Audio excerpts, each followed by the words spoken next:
folks, on this program, we love being right. Oh, God, do we love being right. Yeah.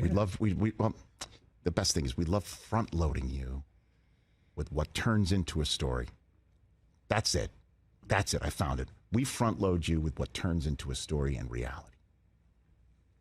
Miami Dolphins. Did we see them going 3-0? No, of course not. We didn't refer to that. We're not referring to that. No. We're referring to salty Tua.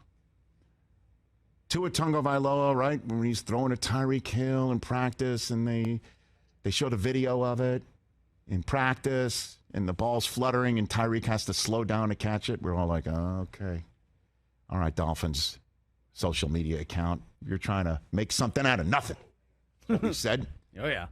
And then Tua, then the next, practice, like a week and a half later, he's making a beautiful throw, and he showed up. He started saying stuff like, I don't know about you, but I think it's that looks like money to me. I don't know about Something you. like that. Come on, Mike.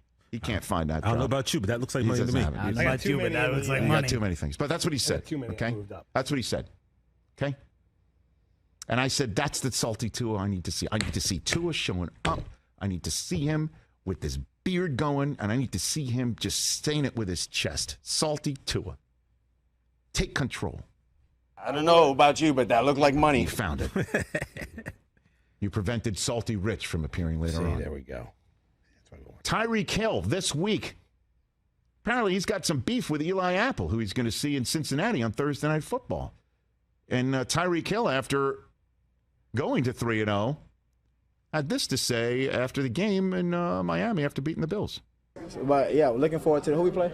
Bengals. We're looking forward to the challenge. It's gonna be fun, And I can't wait to go against Eli Apple, man. I owe you, boy. I owe you. I'm here. The cheetah is here. Let's eat. Let's eat. He says as he's chewing gum. Wow. Okay. So Tyreek's got beef with Eli Apple, and Eli Apple's defensive back mates are saying we've got his back. But who's got Tyreek's back? Huh? Who's got the cheetah's back? Somebody. Well, the guy that Tyreek's been talking up.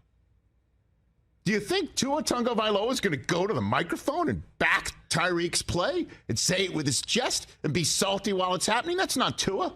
Unless he took in this show and I said, I want to see that Tua. Guess what we've seen? That Tua. Roll tape. It's fuel to the fire for Tyreek. He's a competitor, and he loves those kind of things. But for me, I mean, I'm not going to let any of that get into the way that I operate within offense. If Tyreek is matched up with him and we call a play for Tyreek and it's one-on-one, I'm giving Tyreek a shot. Just know that he is getting the ball. Yeah! Now, Tua, Wow. don't say that and preface it by like, I'm not going to get out of what the offense gives us. Just leave that part out. I'm not going to say whatever the defense gives us, that's the offense I'm going to run. But if we're one-on-one, he's getting the ball. Just say the one-on-one, he's getting the ball stuff. Just say it like that. Because I don't know about you, that sounds like money. That sounds like an undefeated quarterback with a Ferrari out there saying, I want the football, and him saying, I'm going to give it to you. Eli Apple, I dare the Bengals to not shade a safety in Tyreek's direction. Eli versus Tyreek, guess who's getting the ball? I'm letting you know that coming to Cincinnati. Yes, that's what I'm looking for. That's the way you go 3-0. That's the way you go 4-0. Yeah, baby.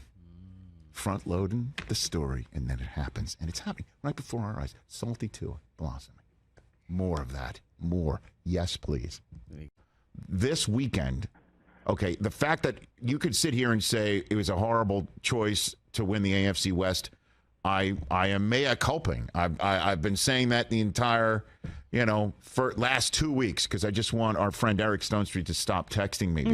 But he's got a point. Like, why would you not choose the Chiefs is his point. Why would you think just because Tyreek Hill is gone that we're not as good, that Mahomes isn't as good, that Reed isn't going to be the same Reed, that their defense is not going to be improved, that they have a championship quality? Why would you not choose the Chiefs again? You, however, sir, you're coming on the Broncos let's ride leg that you're standing on, I will push back and say this is going to be a rough weekend for you, Martin, in Denver. A rough weekend. It very well may be. Which I'm just saying, you're too good to be a prisoner of the moment. Let's just rethink that selection. Okay. I appreciate that, Martin. I appreciate the tough love. Thank you very much for calling into the program. Keep calling. I appreciate the tough love. But you're not sitting here and telling me that the Denver Broncos are going to come into Las Vegas and turn the Raiders into 0-4. Possible? Of course it is. Now you're seeing this 0-3 conversation is why are the Raiders 0-3? We had Dan Orlovsky on yesterday saying there are moments where not only is Carr, one would think, predisposed to throw the football to Davante Adams, there are moments where he is purposefully and willfully not giving into his predisposition, even when the coverage and the play call demands that he throw the ball to Davante Adams, because it is the move to make. That's insane. It is what is the best decision in the moment. And he's not doing it. And then you're seeing, well, I don't know who tweeted this out, but it was somebody in my timeline, meaning they are well respected, saying that McDaniels, that Carr has struggled in the first 3 weeks of any new offense that he's been placed in. From Gruden to, the Del Rio era, all of them. And that this is just another instance of that. And that it's always difficult because McDaniels' system is the way it is, and you must now learn it for him, and that this is part of what Carr is struggling with. And I'm wondering to myself, if that's true, how the hell is it a system where Davante Adams shouldn't get the ball? What? Right. So now it just seems like there are so many theories everywhere about it. And if it is McDaniels telling him, you're targeting Davante Adams too much, I want you to spread it around, then that's a square peg in a round hole that I didn't see. Come on now.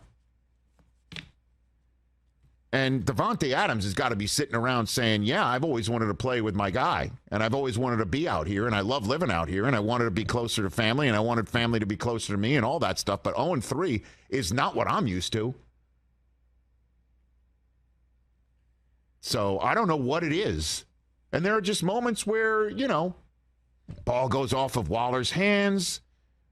A quarter after the ball gets into Waller's hands inside the 2-yard line, and it's another holding penalty. It's just too many mistakes, too much non-same page moments leads to 0-3. But I'll tell you what, Denver is not the model of consistency coming out of the gate with their new head coach either. Okay?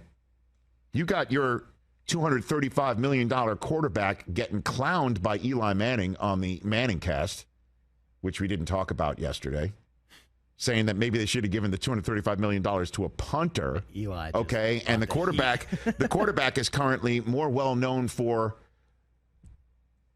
viral moments on Twitter, whether it's twirling at half midfield before a game or him eating sandwiches, than he is for his play on the field for a new coach that's gotten help in the booth on how to manage games from a guy who's 0 for his first 2 on challenges. So I don't need to hear that pushback on the Raiders, although I have to, because I made this choice. I don't know. I'm writing out checks too. They better beat the Broncos is all I'm saying. 0-4 is over. I mean, it's over over. Because Denver would be 3-1, by the way, and you are what you are, and what they would be is 3-1 with a win on the road in